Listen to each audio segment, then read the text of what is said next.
नमस्कार. प्रसाद प्रकाशनच्या सुवर्ण महोत्सवी सोहळ्यानिमित्तानं मला नृत्य प्रशिक्षणासाठी नाट्यशास्त्र ग्रंथाची आवश्यकता आहे का, असा विषय देऊन बोलवली आहे. त्याबद्दल मी प्रसाद प्रकाशनच्या सर्व सहायकारी ह्यांचा आभारी आहे. स्पेशली डॉक्टर विनया क्षीरसागर ज्यांनी माझं हे नाव सुचवलं ह्या कार्याबद्दल.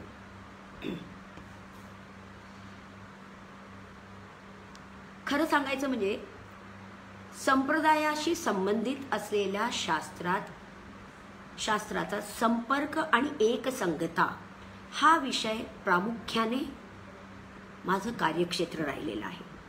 आणि त्यातही प्रामुख्याने संस्कृत साहित्य, संस्कृत नृत्याविषयीचे ग्रंथ आणि नृत्य या क्षेत्रात विविध कलाकृतींची निर्मिती करण्याचा माझा सतत प्रयत्न राहिला आहे. हे भाषण मराठीत असल्या कारणाने मी खूप सारं लिहून काढलं आहे आणि तेच मी वाचून दाखवणार आहे. कोणाचंही क्रिटिसिझम न जुमानता परंपरेचं जतन करण्याबरोबरच नवीन चळवळींच्या निर्मितीसाठी आपल्या परंपरेतील वैभवाची अंतर्दृष्टी म्हणून पुरातन भारतीय ग्रंथांच्या संशोधन, पुनर्विभाग आणि पुनर्बांधणीवर माझा ठाम विश्वास आहे. माझे गुरुजी दिवंगत आचार्य पार्वती कुमार यांनी मला दिलेला हा वारसा नंदिकेश्वराच्या अभिनदर्पणम ग्रंथाचे दृश्य श्राव्य मंचन हे शिकवण्याच्या निमित्ताने माझ्याकडे आला आहे. इथे नृत्य प्रशिक्षण म्हणजे प्रयोगविधी आणि नाट्यशास्त्र म्हणजे शास्त्र. तर प्रथम आपण शास्त्र या शब्दाची शब्दकोशातून म्हणा किंवा साहित्यातून व्याख्या बघण्याचा प्रयत्न करूया. शास्त्र म्हणजे वैज्ञानिक ग्रंथ म्हणून स्पष्ट केले जातात. शब्दार्थेने त्यांना सिद्धांत स्पष्ट करणारे, सूचना देणारं, दिशा दाखविणारे, आदेश करणारे पुस्तकं, शिकवणे जायचं कोणीतरी काहीतरी शिकवण्याचं साधन आहे असं म्हणणारी पुस्तकं, सूचन करणारे, मार्ग दाखविणारे, नियमाचं संकलन करणारे, शिकवण्याची पद्धत दाखविणारे शिस्तबद्ध असे पुस्तकं म्हणजे शास्त्र असं म्हटलं जातं. म्हणजेच शास्त्रमध्ये एक पद्धतशीर किंवा सुव्यवस्थित अशी तत्कालीन क्रियांचं प्रदर्शन करणारी सुयोग्य नियंत्रित अशी विधी असं म्हणायला हरकत नाही. परंतु नृत्यांगना जेव्हा नर्तकाच्या बाबतीत या पारंपरिक सरावामध्येच या शास्त्रांचा वापर केला जात असतो आणि म्हणूनच शास्त्री तत् शास्त्रम शब्दाचा अर्थ असा, कोणतंही एक शास्त्र, कोणताही विषयाचं विज्ञान, विशेष ज्ञानाचा एक ग्रंथ ते म्हणजे शास्त्र, किंवा प्रयोगशास्त्राच्या विरोधी असलेला विभाग म्हणजे शास्त्र. दुसरीकडे नृत्य म्हणजे प्रयोग करणे, म्हणजे प्रयोग शब्दाचा अर्थ आहे सराव, प्रयोगात्मक क्रिया, प्रक्रिया, अभ्यास, कामगिरी किंवा कुठल्याही कार्याचे अथवा कृतींचं सादरीकरण करणे, पेश करणं, रुजू करणं, रजूआत करणे, टू परफॉर्म, हे प्रयोग झाला. अर्थात शास्त्र आणि प्रयोग हे दोन शब्द आहेत.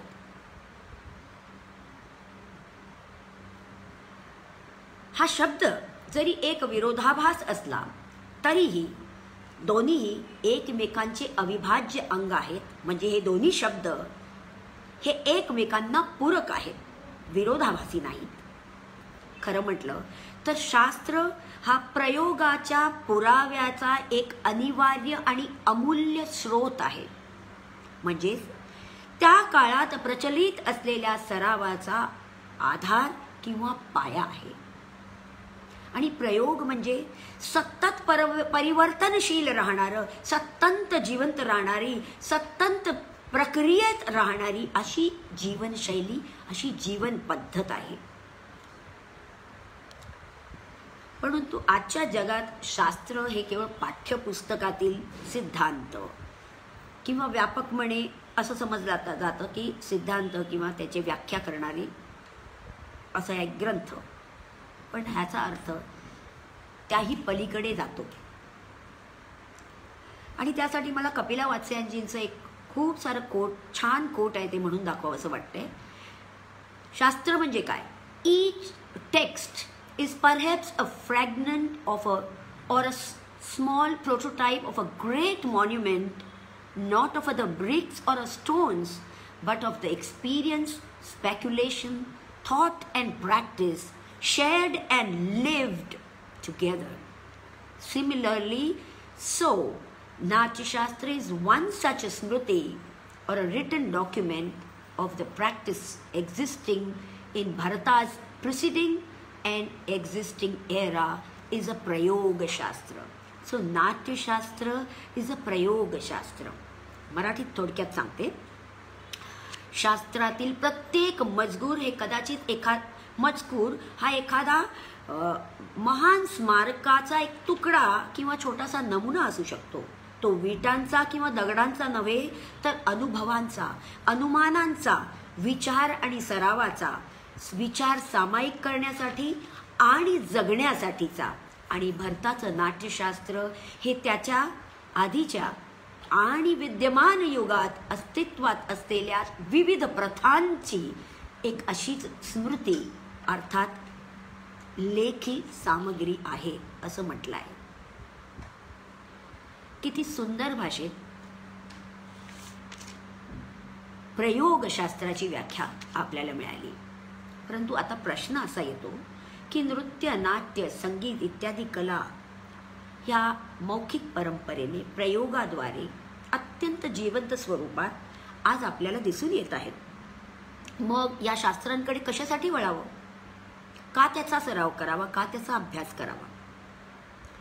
तर त्याचं उत्तर म्हणजे शास्त्रांचा परिचय करणे म्हणजे भूतकाळात असलेल्या योग्यरित्या आणि विविध प्रथांची जाणीव करून समजून घेऊन त्याचा इतिहासाशी संबंध बांधून आज आपल्या समोर अस्तित्वात असलेला परंपरेचा पाया, स्थापना आणि त्याचं मूळ त्या शास्त्रातून सापडते का ह्याचा अभ्यास करणे, ह्याचा रिसर्च करणे, ह्याचं संशोधन करणे.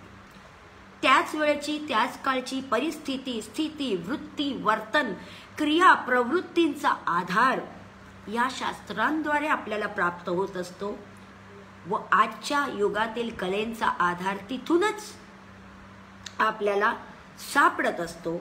व म्हणूनच भारतीय कलातील शास्त्रांचे महत्त्व अविस्मरणीय आहे आणि त्यातूनच आम्हाला सध्या आणि भविष्यातील नवनवीन कार्य व कृती करण्यासाठी प्रोत्साहन आणि ज्ञान मिळत आहे.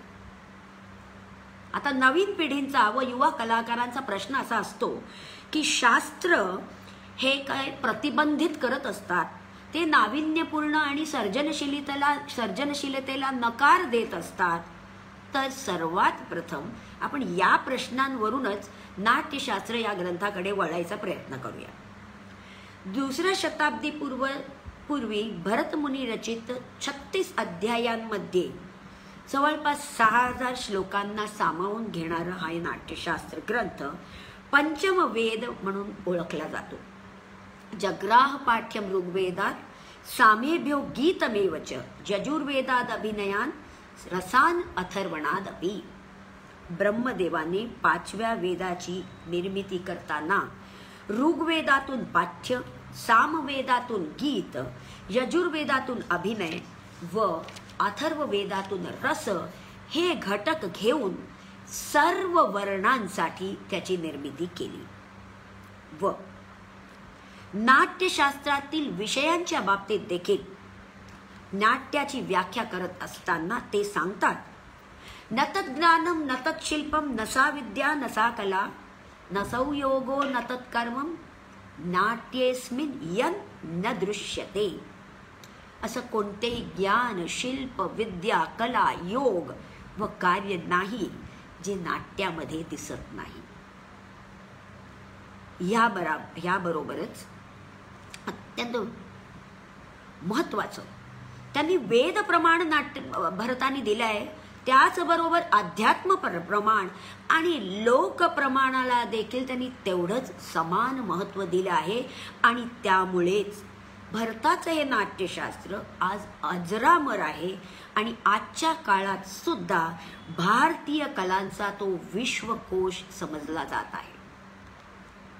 एखाद्या कलेचा, अर्थात आपण एखादं शास्त्रीय नृत्यच घेऊया, उदाहरणार्थ भरतनाट्यम किंवा कथ्थक नृत्य घेऊया, तर आजच्या युगात असलेल्या या नृत्य परंपरेचा नाट्यशास्त्राशी संबंध आहे का? कदाचित प्रत्यक्षात नाट्यशास्त्रात ग्रंथामध्ये दिलेले आंगिक वाचिक आहार्य किंवा पूर्वरंगाचे सादरीकरण तसे आजचे नृत्यकार करत नसतील किंवा तसं ते शक्य नसेल, तरी थोड्याफार अंशाने का होईना प्रत्येक भारतीय कलांचं नाट्यशास्त्राशी संबंध अतूट नातं आहे. या ग्रंथात सांगितलेले नाट्यवेदाची उत्पत्तीची पौराणिक कथा म्हणा, पूर्वरंगविधी म्हणा, किंवा 6व्या अध्यायात सांगितलेले नाट्याचे रसभावधर्मी वृत्ती परवृत्तयः सिद्धीस्वरस्ततः तोद्य गानम रंगश्च संग्रह हे 11 अंगे म्हणा, वाचिक अध्यायातील वर्णमाला समजा, किंवा छंद किंवा काव्य किंवा अलंकाराची व्याख्या सांगताना, किंवा आहार्य अभिनयातील वेशभूषा, दागिने, रंगभूमीवरील सामान सुमान इत्यादी असो, सामान्य अभिनय असो किंवा चित्राभिनय असो, प्रत्येक विषय हा भारतीय नर्तक, नट, चित्रकार, शिल्पकार किंवा कुठल्याही भारतीय कलाकाराला कुठे ना कुठे, कधी ना कधीतरी स्पर्श करतच राहिला आहे आणि करतच राहणार आहे, ह्याच्यात काहीही वाद नाही. त्यातही नाट्यशास्त्र सांगितलेला 6व्या अध्यायात सांगितलेला ब्रह्मानंद सहोदर रसनिष्पत्ती आणि रसास्वाद हे संपूर्ण विश्वाला भरतांनी दिलेली एक अमूल्य देणगी आहे. हे कसं विसरू शकतो आपण? पण तरीही प्रश्न परत तिथे असाच राहतो की नाट्यशास्त्र किंवा शास्त्र किंवा ग्रंथ हे नाविन्यता, सर्जनशीलता इत्यादीचा अभाव असतो, त्याची परवानगी देत नाही. आणि मग शास्त्रे का वाचावी? मी नृत्यांगना आहे म्हटल्यानंतर नाट्यशास्त्राचा नृत्य अध्याय म्हणजे 8व्या अध्यायामध्ये हस्ताभिनय, जिकडे हस्तांद्वारे अभिनय कसा दाखवता येईल त्याची चर्चा केली आहे. त्याच्यात एक छान श्लोक म्हणून मी एक उदाहरण देते. आकृत्या चेष्टया चिन्है जात्या विज्ञाय वस्तुतः स्वयं वितर्क कर्तव्यात हस्ताभिनयनम प्रति किंवा नृत्याभिनयनम प्रति किंवा नाट्याभिनयनम प्रति. विद्वानांनी, याचा अर्थ असा होतो, विद्वानांनी कुठल्या तरी व्यक्ती किंवा वस्तूंचा अभिनय करताना त्याची आकृती म्हणजे त्याचा आकार, त्याच्या हालचाली, त्याचे विविध क्रिया, चिन्ह, काही स्पेसिफिकेशन्स जे असतात ते, जाती म्हणजे स्पीसीज, आणि कथावस्तूमधील आख्यान किंवा व्याख्यान यावर लक्ष ठेवून लोकप्रियतेचा अभ्यास करून स्वतः तर्क वितर्क करून योग्य अशा नाट्याभिनयाची योजना करावी. अथवा असंही म्हटलंय, जर भरतांनी दिलेल्या हस्त इत्यादींचा विनियोग अपुरा असेल किंवा आजच्या काळातील यांत्रिक किंवा तांत्रिक हस्त तिथे नसतील, तर स्वतःच्या बुद्धीने वर सांगितलेल्या घटकांचा आधार घेऊन नित नवीनतम हस्त प्रयोगाची किंवा हस्त निर्मिती करून प्रयोग करावा अशी परवानगी दिली आहे. म्हणजेच हा श्लोक असे अनेक घटक आणि असे अनेक उदाहरणं आणि असे अनेक श्लोक नाट्यशास्त्रात सापडतात, जे तुम्हाला क्रिएटिव्हिटी आणि इनोव्हेशनला परवानगी देत आहेत. हा एक श्लोक अंगिका अभिनयापैकी आहे, जो अनेक घटकांपैकी एक आहे, जिथे भरत आपल्या नाट्यशास्त्रामध्ये नृत्यातील कलात्मकतेचा, सर्जनशीलतेला परवानगी देऊन, त्यास मान्यता देऊन, शास्त्राच्या माध्यमातून परंपरेबद्दल किंवा परंपरेत बदल करणे किंवा वाढ होणे कसं शक्य आहे त्याची जाण करून देत आहे. अर्थात त्याचे विश्लेषण म्हणजे आपण शास्त्रात दिलेल्या तत्वांचा आधार घेऊन लोकप्रमाणांवरून, स्वतःच्या अनुभवांवरून, समकालीन सादरीकरणाच्या अनुषंगाने व निरीक्षणाने, नाट्यशास्त्रातील माहितीच्या खजिन्याच्या आधाराने किंवा तो आधार घेऊन स्वतःच्या कल्पनाशक्ती आणि आवाक्याप्रमाणे सर्जनशीलतेचा कॅनव्हास मोठा करू शकतो, वाढवू शकतो. विविध तंत्र आणि पद्धतींचा वापर करून अनेक साधन सामग्रीच्या आधाराने सौंदर्य वाढवून नाविन्यपूर्ण कृती तयार करू शकतो. आता या एकाच श्लोकांनी आपल्याला याची आठवण करून दिली आहे की शास्त्र ही केवळ कागदाची अप्रचलित पत्रके नसून सतत उपयोगात आणण्यासाठी ते असतात.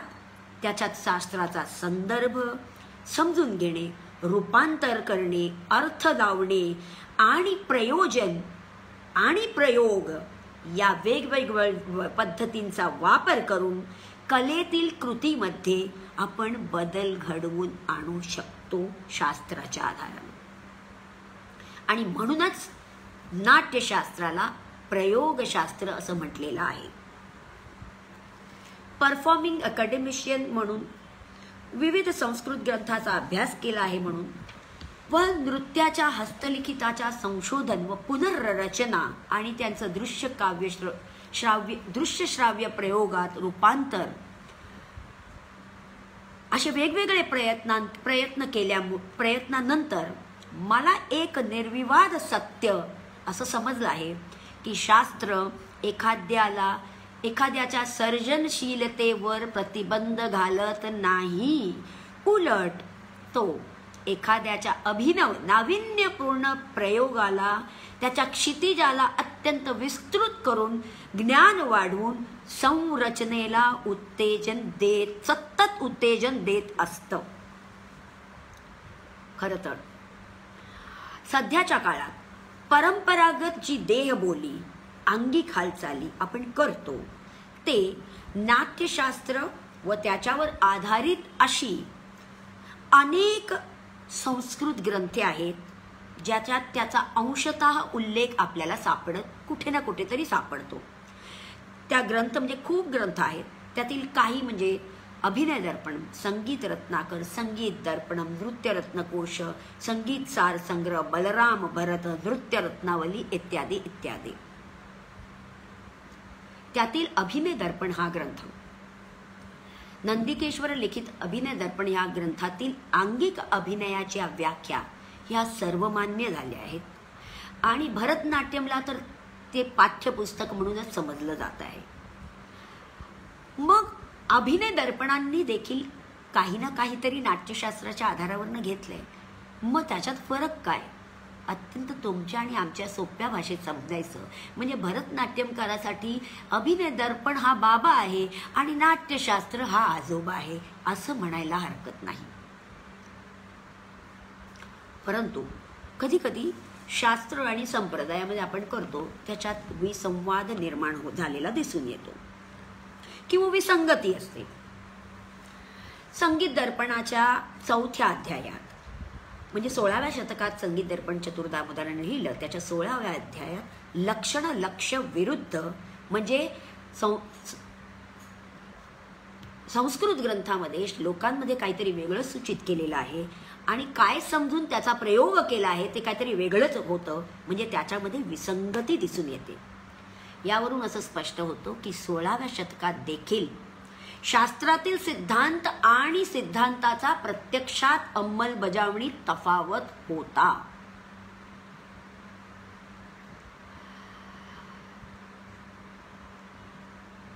आणि त्याचं कारण असं समजायला हवं की त्या काळी विख्यात नर्तक आणि उत्तम विद्वान ह्यांच्या काम करण्याच्या विविध पद्धतीमुळे हा भेद दिसून येतोय. असं वाटतंय की त्या काळी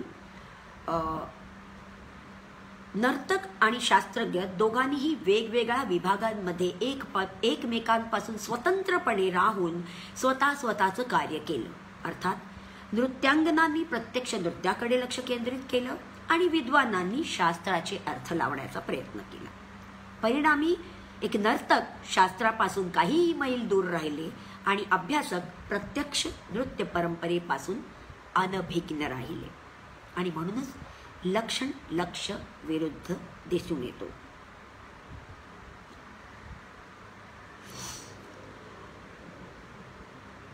परंतु अभिनय दर्पण ग्रंथाचं जेव्हा दृश्य श्राव्य रंगमंचन 324 लोकांचं आचार्य पार्वती कुमार यांनी कंपोज केलं, मी ते नृत्य केलं आणि IGNCच्या आर्काइव्हलमध्ये ते ठेवलं गेलं.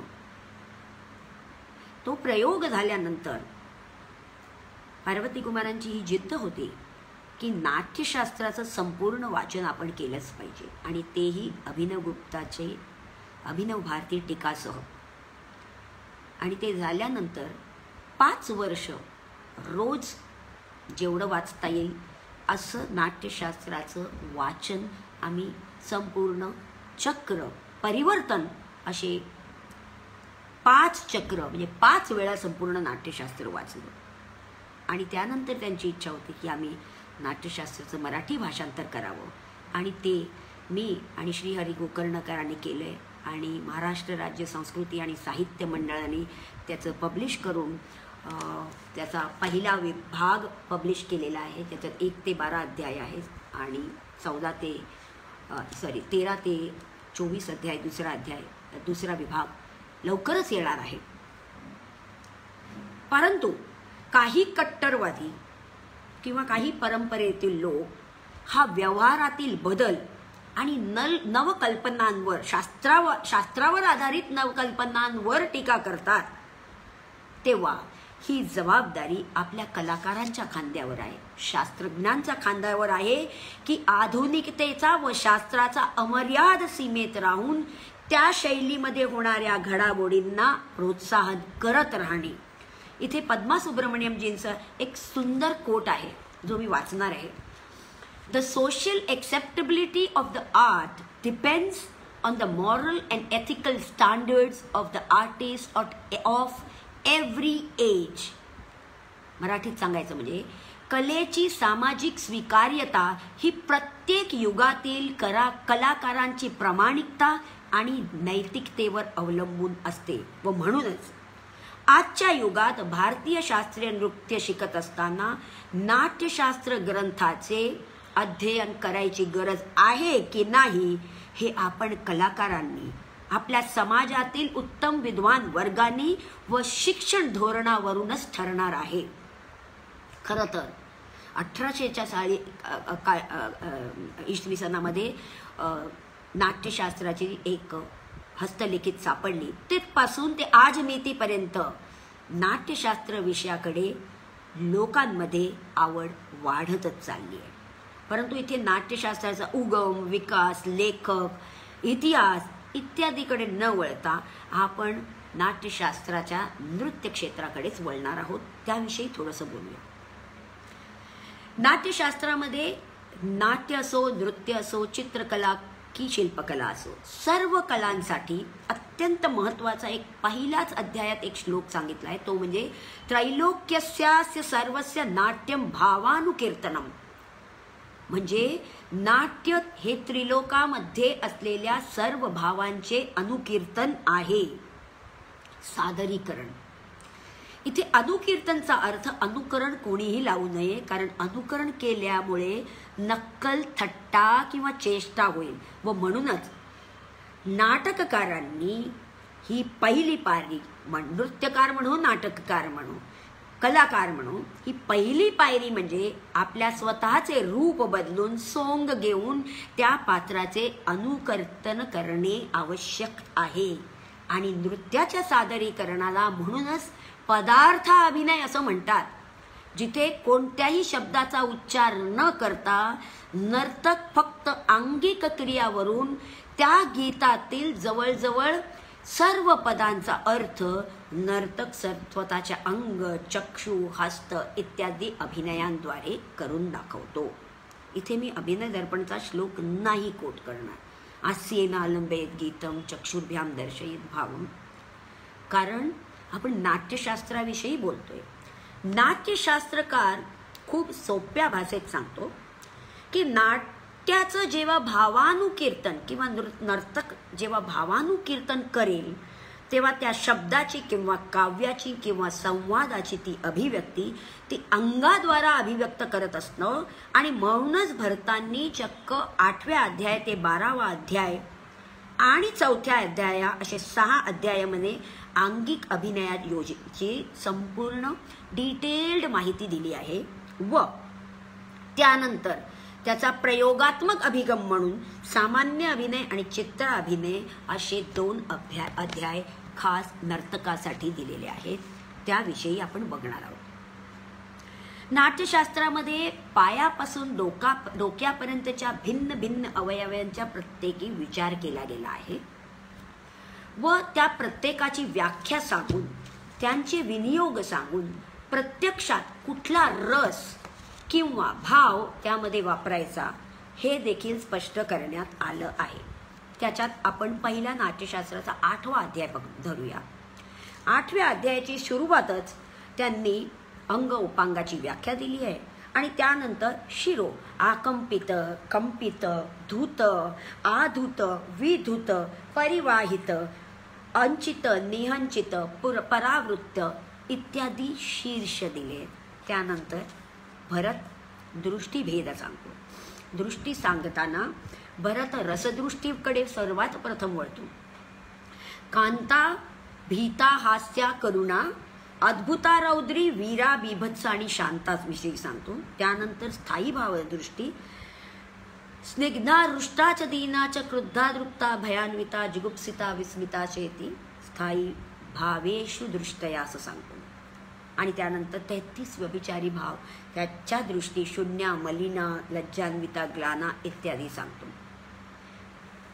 त्यानंतर अत्यंत सूक्ष्म उपांगांचे वर्णन करताना तो अगदी बुबुळांचे प्रकार, पापण्यांचे प्रकार, भुवयांचे प्रकार, नाक, गाल, अधरोष्ठ, हनुवटी, मुखज आणि मुखराग, हा काळा, हा पांढरा फिक्कट झालाय, हा काळसर दिसतोय, हा लाजेने गुलाबी झाली आहे, लाल झाली आहे, हे जे शब्द आपण वापरतो तोच मुखराग. इतक्या सुंदररित्या वर्णन भरतांनी केलं आहे. तोही अंगिक अभिनयाच्या अध्यायात केला आहे. म्हणजे अंगिक अभिनयाचा अध्याय फक्त हे नृत्यांगनासाठी नाही तर एक नर्तकासाठी देखील आहे, एक चित्रकारासाठी आहे, एक शिल्पकारासाठी देखील आहे. आणि ग्रीवाचे प्रकार त्यांनी 8व्या अध्यायात स्पष्ट केलेले आहेत. त्यानंतर येणारा 9वा अध्याय. 9वा अध्याय म्हणजे अंग. अंगातला सगळ्यात महत्त्वाचा अंग म्हणजे हस्त. हस्त म्हणजे असंयुत हस्त, म्हणजे जोडलेले नाहीत ते, असंयुत हे 24 आणि संयुत हे 14 आणि नृत्यहस्त हे 28. त्यांची लक्षणे सांगून त्यांचे विनियोग देखील सांगितले. आणि पूर्वी मी सांगितल्याप्रमाणे हे विनियोग पुरेसे नसतील तर तुम्ही स्वतः तुम्हाला हवे तसे हस्तांची निर्मिती करा अशी परवानगी दिली आहे. त्यानंतर मला अत्यंत आवडलेला असा एक श्लोक आहे, तो म्हणजे हस्तकरणांविषयी सांगतो. आवेष्टित, उद्वेष्टित, व्यावर्तित, परिवर्तित ह्या क्रिया निष्पत्तो निरपेक्षायाम.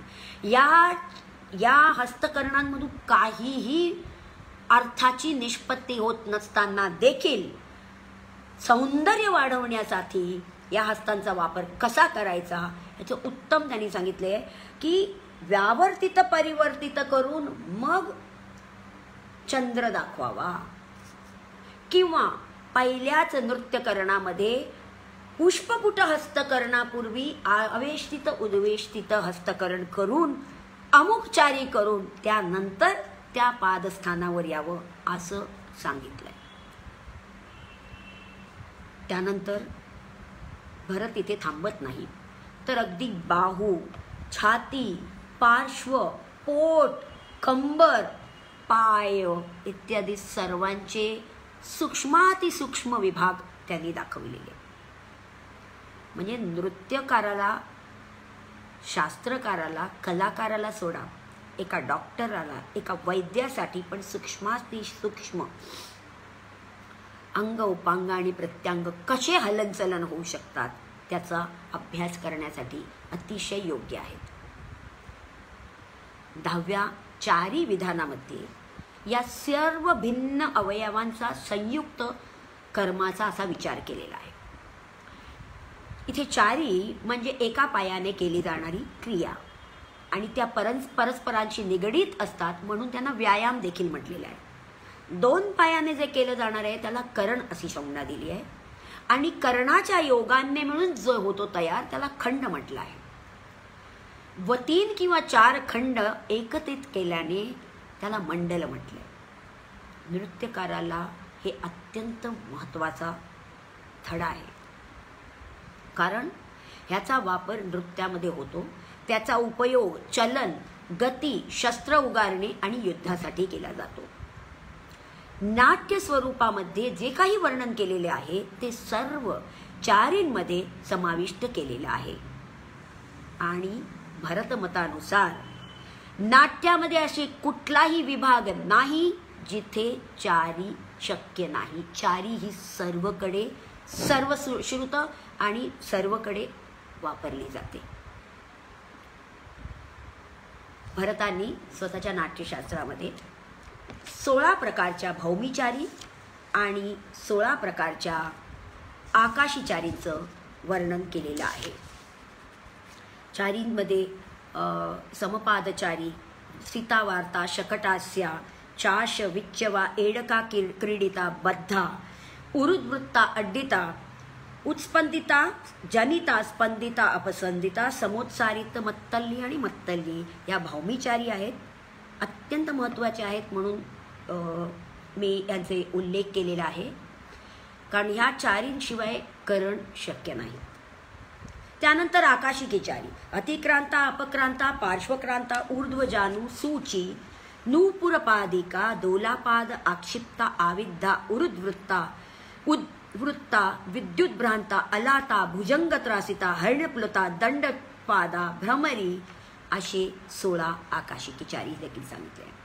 त्यानंतरच्या 11व्या अध्यायामध्ये त्यांनी ह्याच चारींवर आधारित भौमी मंडल आणि आकाशी मंडल सांगितले.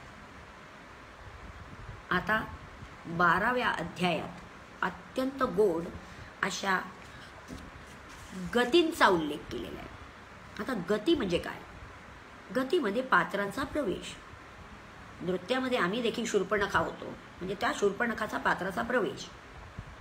कधी आम्ही राम बनतो, रामाचे पाद. त्या पात्रांचा प्रवेश करताना पाय ठेवण्याचे नियम आहेत. कुठल्या लयीनुसार कुठल्या गतीमध्ये कुठल्या पात्र असायला हवं ह्याचे एक नियम आहे.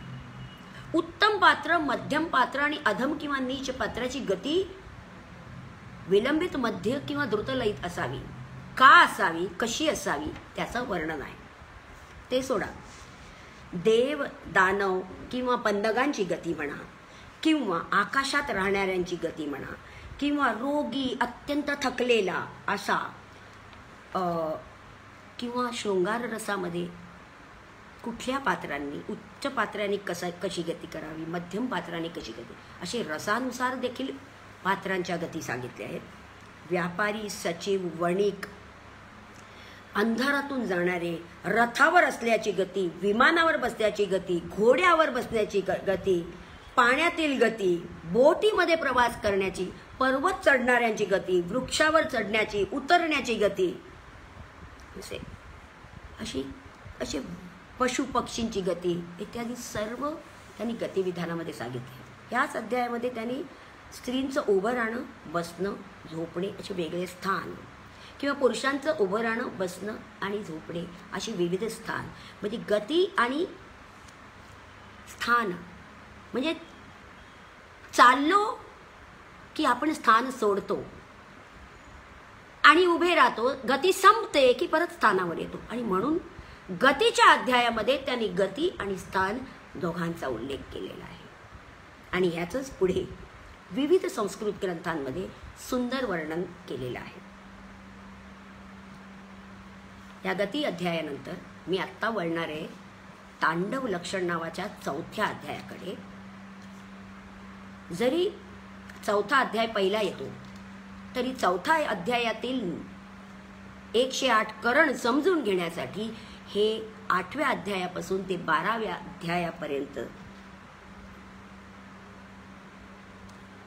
अवयवांच्या विविध क्रिया ह्याची जाणीव करणं अत्यंत महत्त्वाचं आहे।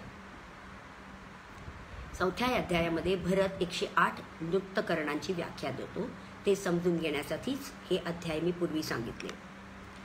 या अध्यायामध्ये अमृतमंथन नावाचा समवकार, नाट्यप्रयोग आणि त्रिपुरदाह नावाचा डीमचा प्रयोग सादर केला। शंकरांनी ते पाहून संध्याकाळच्या वेळी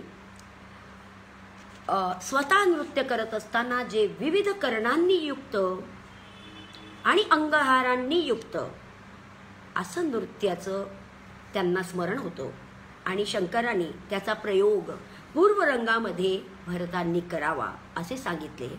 आणि अशा रीतीने तांडूने जे शिकवले गेलं ते तांडव नृत्य, ते 108 करण त्यांनी 108 करणं त्यांनी चौथ्या अध्यायात सांगितली आहेत नाट्यशास्त्राच्या।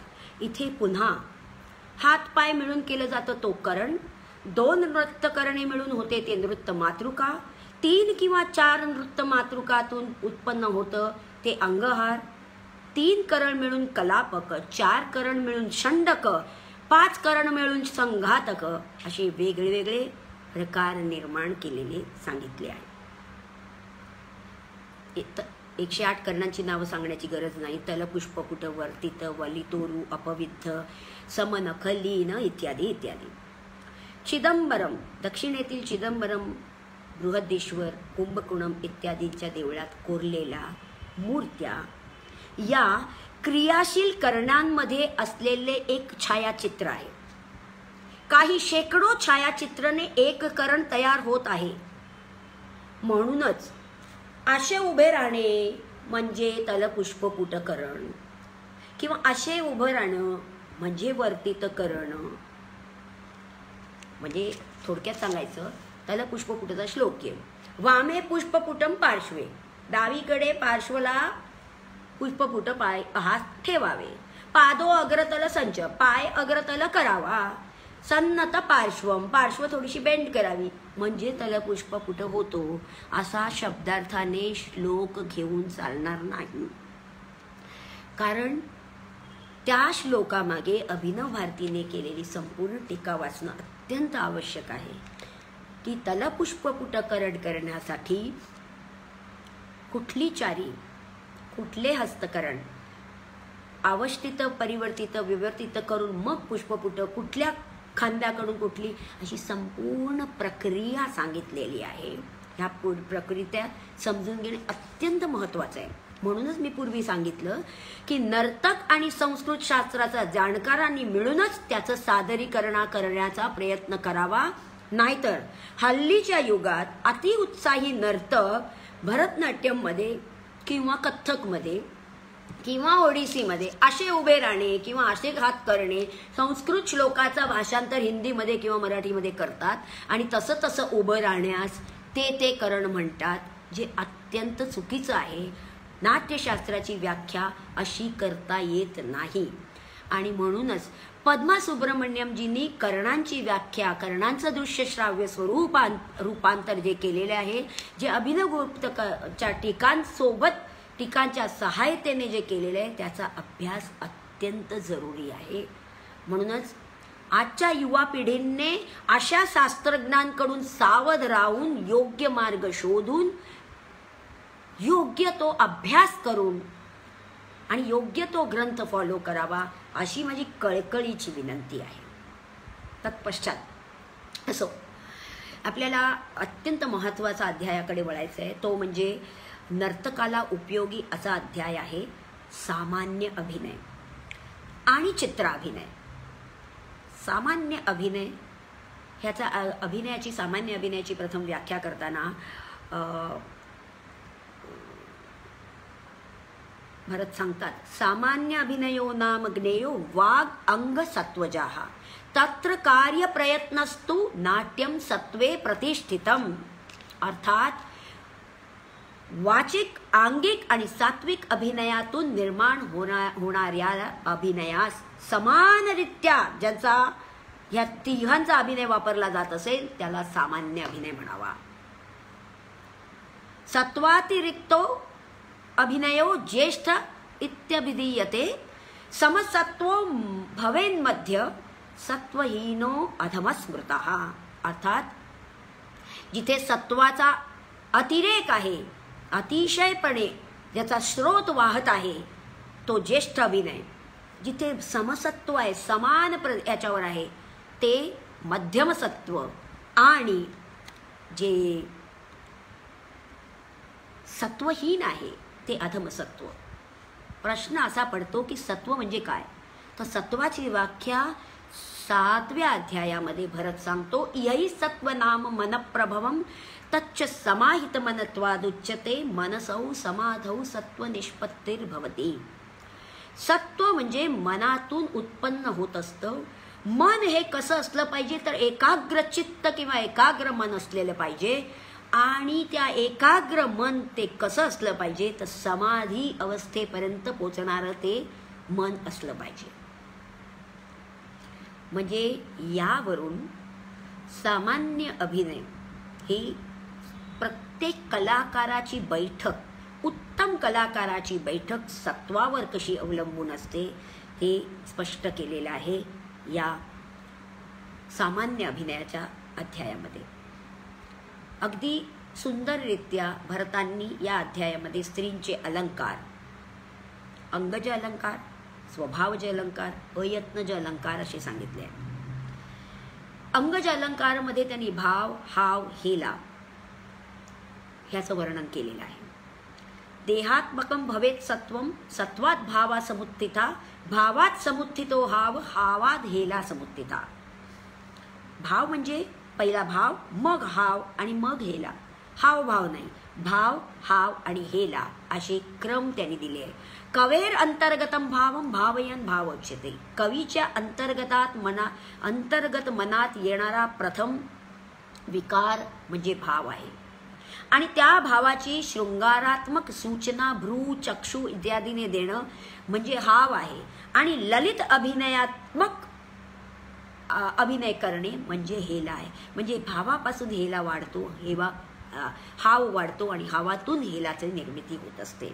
असा भाव, हाव आणि हेला हा स्त्रीचा अंगात रुजून गेलेला अंगज अलंकार आहे. त्यानंतर स्वभावज अलंकार.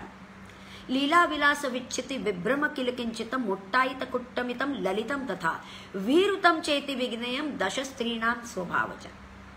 लीला म्हणजे प्रियजनांचं अनुकरण. राधा उदाहरणार्थ आपण एखादं दुसरंच घेणार, सगळी नाही घेणार आहे. राधा कृष्णाची मुरली घेऊन मुरली वाजवते, कृष्णाचा शेला घेऊन ओढून फिरते आणि तो वेश पलटा किंवा त्याचं प्रियजनांचं अनुकरण हेच लीला म्हटलं जातं. विलास अत्यंत स्थान, आसन, गमन इत्यादीमध्ये आमूलाग्र फरक. आजची युवान मुलगी कुठल्या तरी बॉयफ्रेंडला भेटून आली आहे, ते तिच्या विलासात्मक स्थान, आसन, बोलणं आणि गमनावरून सहज कळू शकतं. हे कारण स्वाभाविकरित्या असलेले स्त्रियांच्या अलंकारांपैकी आहेत. मी सर्व अलंकार इथे नाही सांगणार. ह्यानंतर अयत्नज, प्रयत्न न करता कुठलाही प्रयत्न न करता शोभा कांती दीप्तिश्च माधुर्य धैर्य प्रागल्भ्य आणि औदार्य हे स्त्रीचे अयत्न गुण आहेत. त्याच्यानंतर पुरुषगत असे सत्वभेद आणि वाचिक अभिनयातील आलाप प्रलाप विलाप अनुलाप संलाप अपलाप संदेश अतिदेश वगैरे सांगितले आहेत. त्यानंतर भरत आभ्यंतर नाट्य आणि बाह्य नाट्याची चर्चा करतो. इथे इतकं स्पष्टपणे सांगितलंय की भरताच्या काळी देखील नाट्य प्रयोगाचे 2 परंपरा अस्तित्वात असतील. एकामध्ये शास्त्रानुसार सांगितलेल्या नियमांचं पालन करून प्रयोग करणे ते म्हणजे अभ्यंतर, आणि दुसरं म्हणजे शास्त्राद्वारे बहिष्कृत परंतु सृजनात्मक असा नवीन प्रयोग म्हणजे बाह्य, जे आज देखील शक्य आहे. त्यानंतर पंचेंद्रियांचा अभिनय देखील भरतांनी सांगितले आहे. इष्टभाव अनिष्टभाव मध्यस्थ भाव ह्याचंही वर्णन केलेलं आहे. अत्यंत गमतीदार वर्णन पुढे आपल्याला दिसून येते, म्हणजे स्त्री स्वभावानुसार स्त्रियांचे वर्णन. आपण गाढवासारखी वागतेस असं एक उच्चार करतो मराठीत, किंवा घोड्यासारखी काय चालतेस, सरळ चल असं म्हणतो.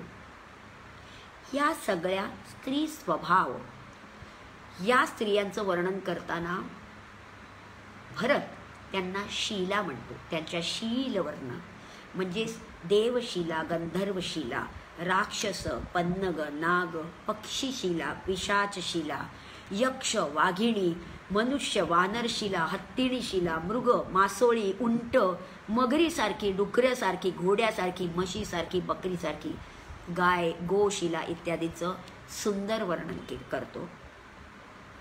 त्यानंतर स्त्री आणि पुरुषांचा कामविधी सांगून तिथे कामस्य दशावस्थांचं वर्णन करतो. म्हणजे विरह अवस्थांच्या वर्णनमध्ये प्रथमे तू अभिलाष स्याद, द्वितीये चिंतनम भवेत, अनुस्मृती स्तृतीये तू चतुर्थे गुणकीर्तनम, उद्वेगः पंचमं प्रोक्तो विलापः षष्ठमुच्यते, उन्मादः सप्तमे ज्ञेयो भवेत व्याधिस्तथा अष्टमे, नवमे जडता चैव दशमे मरणम भवेत. अशा 10 अवस्था आहेत. तुम्ही म्हणाल ही 10 अवस्था आता मी का वाचल्या? का ह्याच्यासाठी वाचल्या की भरतनाट्यम प्रयोगातील वर्णम ही जर विरोधकंठिता नायिका आधारित वर्णम असेल तर ह्यातील कमीत कमी 6 ते 7 अवस्थांचे वर्णन प्रत्येक काव्यामध्ये, प्रत्येक वर्णमच्या पदांमध्ये, प्रत्येक वर्णमच्या अवस्थेमध्ये विरोधकंठिता नायिकेच्या वर्णनमध्ये हे दिसून येतात. किती सुंदररित्या त्यांनी हे वर्णन केलेले आहे. त्यानंतर भरत अष्टनायिकेचं वर्णन करतो. वासक सज्जा, विरोध कंठिता, स्वाधीन भर्तृका, कल्हांतरिता, खंडिता, विप्रलधा, प्रोषित भर्तृका आणि अभिसारिका. त्यात ही त्या 8 नायिकांचं अंगिक अभिनय, वामेन तोरणम ग्राह्य असं दाराचं कवाड पकडून मान खाली घालून उभं राहणं म्हणजे विरोध कंठिता. असे वेगवेगळ्या रीतीने अंगिक अभिनयाचा पण त्यांनी स्पष्ट वर्णन केलेलं आहे. ह्या अष्टनायिकांचे अनुभव. मग स्त्रियांनी कामुक झाल्यावर कामुक झाल्यानंतर प्रियकरांची कसं बोलणं वगैरे वगैरे याचं वर्णन करतो. ह्या सर्वांचं विस्तृत वर्णन या इथे कदाचित करणं शक्य नाही, परंतु शास्त्राच्या या व्याख्याच्या आधारे घेऊन कवी एक सुंदर सर्जन करू शकतो. नट त्याच्या अभिनयामध्ये प्रगल्भता आणून ते सादर करू शकतो आणि नर्तकीच्या नर्तनातून सत्वाच्या आधारे ब्रह्मानंद सहोदर म्हणजे ब्रह्मानंद सहोदर रसाची अनुभूती होऊ शकते, हे आपण निश्चित सांगू शकतो. खरं तर या 24व्या अध्यायावर मला भारत सरकारचे फेलोशिप मिळाली आहे आणि त्यातील प्रत्येक घटकांचा म्हणजे आत्ता उच्चारित केलेल्या प्रत्येक घटकांचा संस्कृत साहित्याशी संबंध घालून त्यांची उदाहरणं घेऊन त्याचं दृश्य श्राव्य मंचन आचार्य पार्वती कुमाराजींनी माझ्यावर तयार आहे. एकच उदाहरण भाव हाव आणि हेलाचं सांगते. शकुंतला, अभिज्ञान शाकुंतल कालिदासाच्या शकुंतलाच्या प्रथम अवस्था म्हणजे आश्रमातील अवस्थामध्ये जेव्हा दुष्यंताला पाहून आश्रमाविरुद्ध शकुंतलामध्ये जो विकार क्रिएट होतो किंवा निर्माण होतो ती अवस्था म्हणजे भाव. आणि त्यानंतर त्या विकारामुळे किंवा त्या भावामुळे तिच्या डोळ्या आणि भ्रूच्या हालचाली होतात, ज्या आश्रम विरुद्ध असल्या कारणाने त्या हालचाली भावातून निर्माण झाल्या म्हणून त्या हाव. आणि सरते शेवटी दुष्यंताला पाहिल्यावर शकुंतलेच्या समोर येताच विलासयुक्त शारीरिक क्रिया झाल्या, त्या म्हणजे हेला. याचं सादरीकरण कालिदासाच्या शकुंतलाच्या नाटकातील डायलॉग्स घेऊन भरतनाट्यम नृत्यशैलीने ते एक आगळं वेगळं दृश्यश्राव्य तयार केलं आहे. आणि या भावहाव हेला नाही, प्रत्येक शिलाप म्हणा, नायिका म्हणा, बाकीचे अलंकार म्हणा, पुरुष अलंकार म्हणून सगळ्यांचं दृश्यश्राव्य रूपांतर तयार केलेलं आहे. आपण कधीतरी त्या विषयावर बोलूया किंवा त्या विषयावर प्रत्यक्ष बघूया. आणि आता आपण शेवटच्या अध्यायाकडे वळणार आहोत.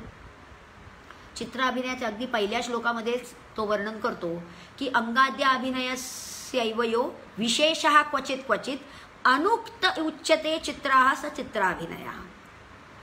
अंगिका अभिनयाविषयी मी जे काही पूर्वी सांगितले आहे ते आणि काही उर्वरित किंवा न उच्चारलेला असा जो काही अभिनय आता आहे तो मी चित्राभिनयामध्ये सांगणार आहे. म्हणजे त्याच्यात दिवस आणि रात्रीची वेळ अगदी सोप्या भाषेत सांगायचं. म्हणजे त्यांनी पताक गोल फिरवायचे स्वस्तिक करून, म्हणजे इथून इथे केला की दिवसाची रात्र झाली, संध्याकाळ झाली, ऋतू बदलली, ग्रह बदलले, नक्षत्र बदलले इत्यादी.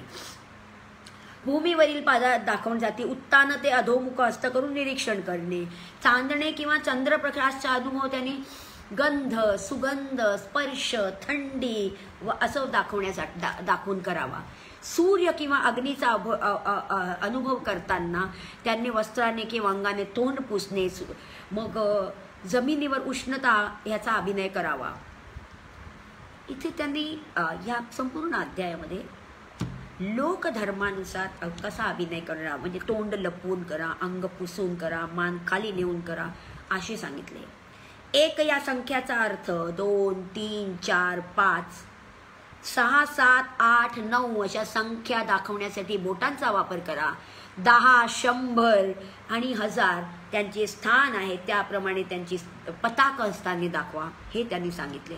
छत्र, ध्वज किंवा झेंडा वापरण्यासाठी नाटकात काठी वापरा आणि नृत्यकारांनी खटकामुख वापरावा किंवा सूची वापरावा किंवा पताकने तो दाखवावा. शस्त्र धरण्यासाठी त्यांनी शिखरचा वापर करावा किंवा कपित्थाने शस्त्र धारण करावं सांगितले. बाळ किंवा संततीचा अभिनय हंस पक्षाद्वारे गोल फिरवून करावा किंवा हंस पक्ष फिरवत करावा. अशा रीतीने त्यांनी लोकधर्मी अभिनयाने लोक मध्ये प्रचलित असा अभिनय करून दाखवा असं सांगितलं आहे. त्यानंतर परत इथे एक श्लोक सांगतो की अनेक भावांचा अभिनय तथा निरनिराळ्या प्रकाराच्या प्रयोगानुसार प्रयोजन किंवा मागणी, भाग पडणारी स्थिती किंवा गरजाप्रमाणे स्थान किंवा हस्त इत्यादींचा वापर करून त्याची निर्मिती करावी, त्याचा प्रयोग करावा. त्यानंतर त्यांनी हर्ष, क्रोध, दुःख, भय इत्यादींचा देखील अभिनय सांगितला आहे. आता प्रश्न असा येतो की 6व्या रसा अध्यायामध्ये आणि 7व्या भाव अध्यायामध्ये इतक्या शास्त्रोक्त रीतीने त्यांचे विभाव, अनुभाव, व्यभिचारी भाव आणि त्यांचे रंग, त्यांची देवता, त्यांचे व्याख्या केल्यानंतर परत इथे चित्राभिनयामध्ये या भावांची पुनरावृत्ती का केली आहे? पण तसं तिथे नाहीये. या चित्राभिनयामध्ये त्यांनी कलाकाराला, डायरेक्टरला, नृत्यांगनाला लोकांमध्ये प्रचलित असलेली किंवा दिसून येत असलेल्या सर्व क्रियांचा आधार घेऊन अभिनयामध्ये नाविन्यता कशी निर्माण होऊ शकते याचं उदाहरण सिद्ध करून दिले आहे. अर्थात नाट्यशास्त्रामध्ये काळ आणि युगानुसार प्रचलित प्रथामध्ये नवकल्पना रुजू शकते, निर्माण होऊ शकते आणि लोकमान्य पद्धतींचा सन्मान करून त्याची काही उदाहरणे म्हणजे संपूर्ण नाट्यशास्त्रात आहे. मी 1, 2, 3 असे अध्यायातले उदाहरणं अजून वाचून दाखवणार. लोक प्रमाणाचे तो सांगतो लोकवृत्तानुकरणम नाट्यमेतन्मया कृतम.